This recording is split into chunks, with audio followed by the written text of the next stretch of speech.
Hey everybody, Seth Campbell here with the new Segue Says podcast. Well, this week is something a little different. It's a blend of pop and jazz, sort of. We've done vaguely similar things before, but not quite like this.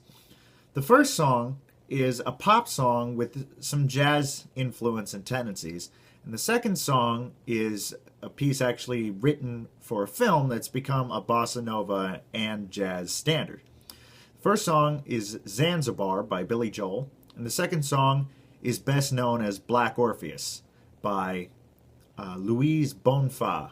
To my Brazilian friends, if I'm mispronouncing that, I'm so sorry. I'm doing my best. Anyway, there's a bit of a story behind each of these songs. Zanzibar is on Billy Joel's album 52nd Street, and it was his attempt to do something a little more sophisticated, because of course, Piano Man, very diatonic, simple waltz.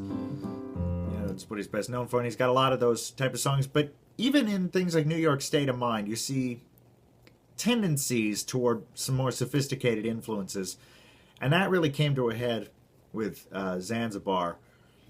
Brought in a bunch of jazz musicians, even Freddie Hubbard. The Freddie Hubbard plays in the original recording. There are some great live versions featuring the likes of Carl Fisher as well.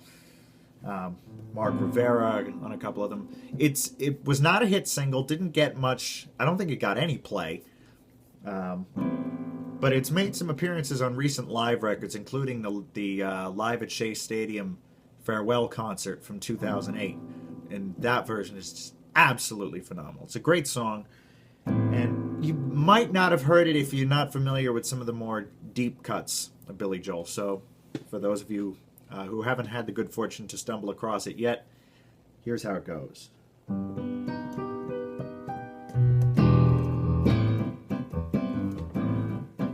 It's the story of seedy goings-on at a dingy little sports bar on the edge of town.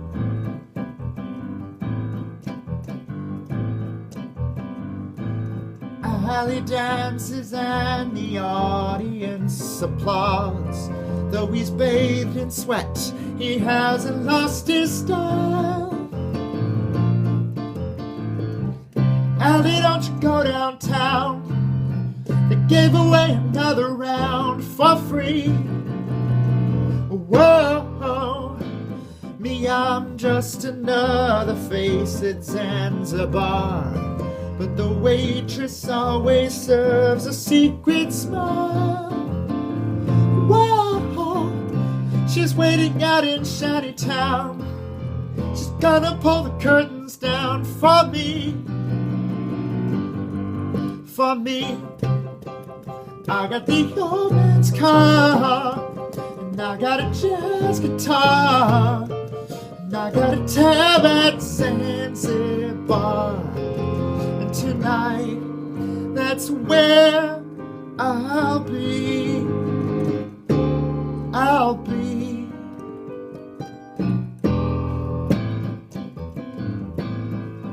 And that's essentially once through, and I didn't do that perfectly because it's actually a fairly difficult song to play and rather fast-paced. But that gives you a gist of it, and it's a really awesome song that I definitely encourage you to check out. Now, the second song, as I said, is most commonly known as Black Orpheus. It's actually called, and again, please forgive my pronunciation if it's incorrect, Manhã de Carnaval, or the Morning of Carnival, written by Luiz Bonfá for the film Black Orpheus, which is sort of considered a classic in the foreign film genre. Most of the music for the film was actually written by legendary Brazilian composer Antonio Carlos Jobim, so this song, consequently, is often miscredited to Jobim. It's one of the few sort of bossa nova style jazz standards that is not Jobim. So just to set the record straight there. It's become known as Black Orpheus, or the theme from Black Orpheus, and it's used over and over again in lots of TV shows, movies. As a matter of fact, it was played in the Cool Cats music, 50 Years of Music in Newburyport show. I mean, if you know what I'm talking about, you know what I mean. Most of you will have no clue. It's difficult to describe here. Anyway, But it's a song a lot of people know, but don't always know the name. I say, oh, I know that song. What is that? I first learned this. God, when was it? Like 2004 or so. Singing lessons with my first vocal teacher, Monica Ingvason. We did this song. We did it scat singing, so, and of course it was an octave higher because I was a little kid.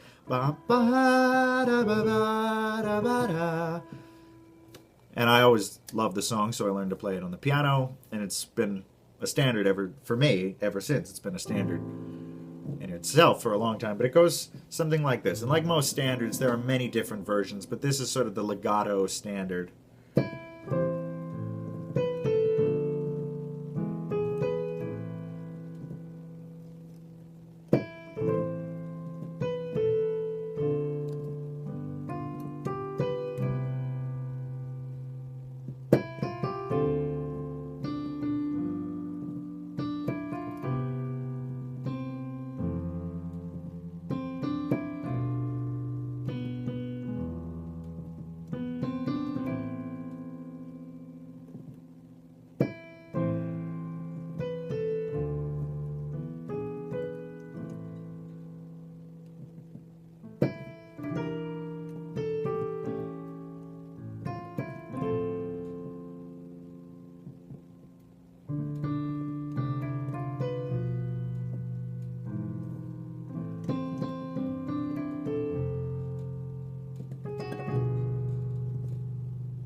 Now you may be wondering exactly how these are going to fit together.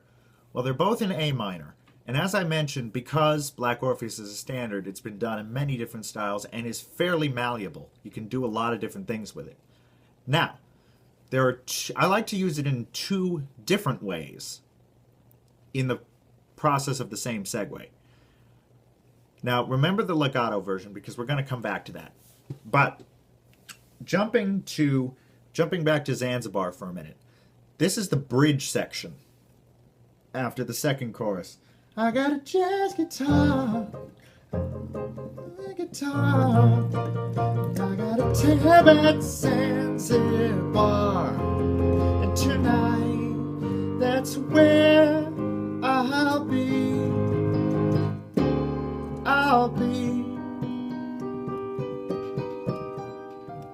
See if I can do this right.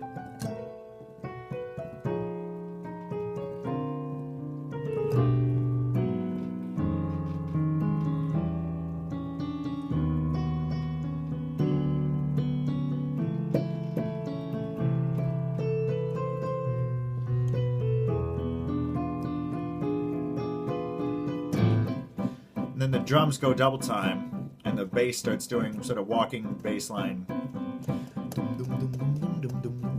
You know, really up-tempo jazz. And there's usually a horn solo.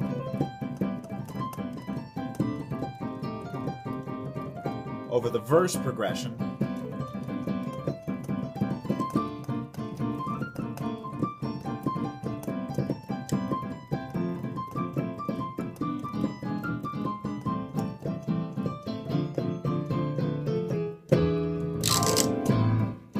It goes back to the original tempo. There's the last verse.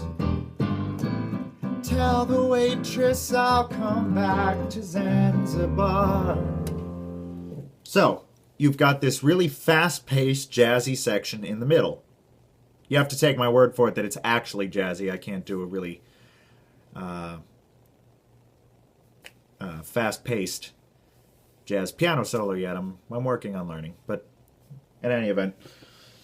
So, we've got this improvisational section and it's over the verse progression. But it's very easy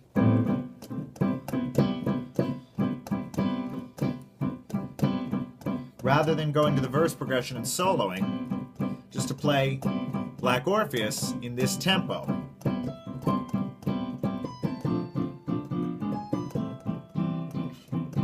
Of course, it would help if I had drums and bass.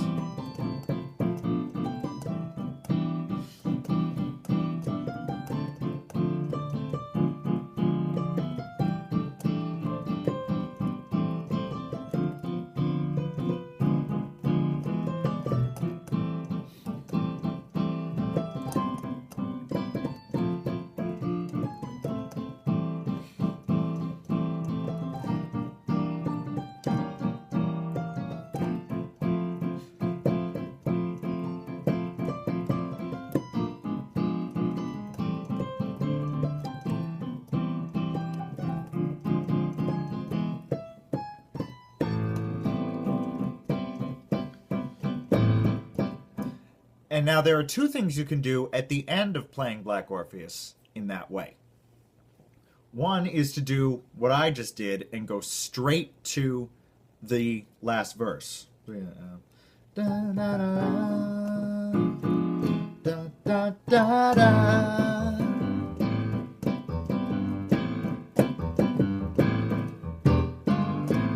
Tell the waitress I'll come back to Zanzibar. And if you're playing solo, as I do, that's probably the route you want to go. But if you have a band and have multiple players who can improvise and play solos, what you could do is, now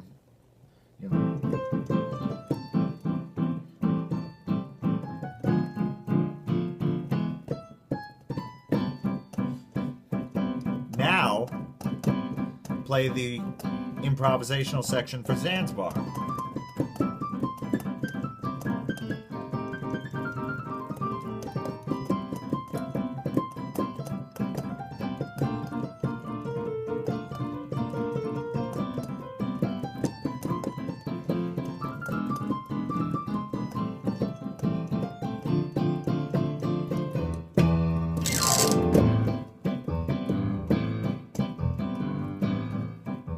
Either one works.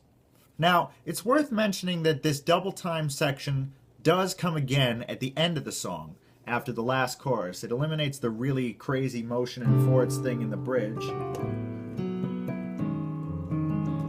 And just goes, that's where I'll be. I'll be.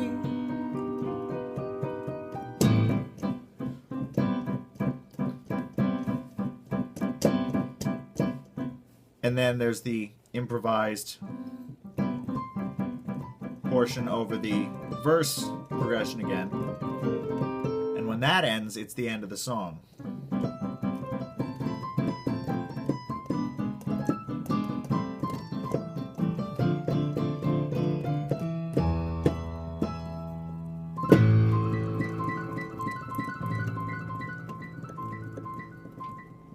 My sustain pedal's been acting up lately. You could probably hear how the bass note just dropped out.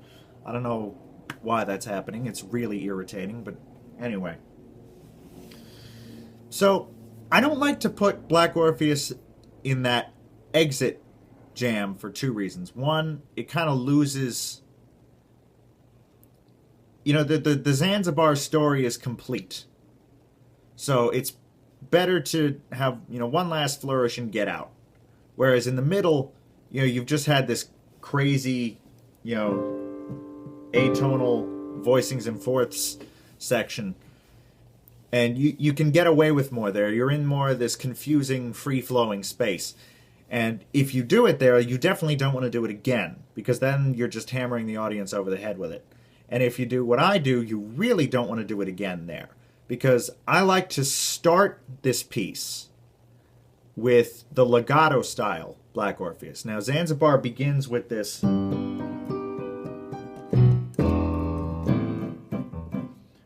But for our purposes, we're going to get rid of this because the song does that many times over the course.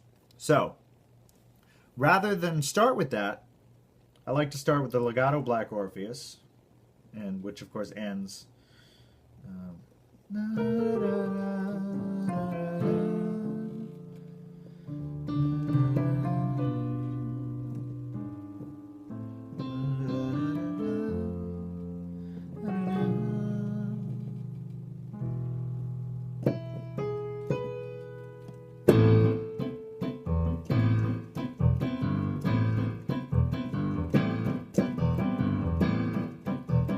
I like to loop these 4 bars around again just to establish what we're doing. Ollie dances and the audience applauds. And there you have it. So to recap, the way I like to do this, and of course feel free to do it however you see fit, is legato Black Orpheus, ending on the downbeat of the riff groove of Zanzibar. Then, after the second chorus of Zanzibar, you have this crazy, etc., which ends in this double time improvisational section. And again, it helps if you have a band, but trust me. Do Black Orpheus in that speed, in that style, and then either improvise over the Zanzibar verse progression as the original song does, or just go back to the next verse, and then play Zanzibar all the way out. Again, very malleable, up to you, pick however you want to do it, but I just thought this would give you the idea of the multiple different ways you can use Black Orpheus, and in a lot of cases, a lot of standards are very malleable, so you can work them in different ways to fit where you want to put them in the song, instead of where they would seem most obvious. So hopefully you've enjoyed this, hopefully you've learned something. Thanks as always for watching. I will see you next week.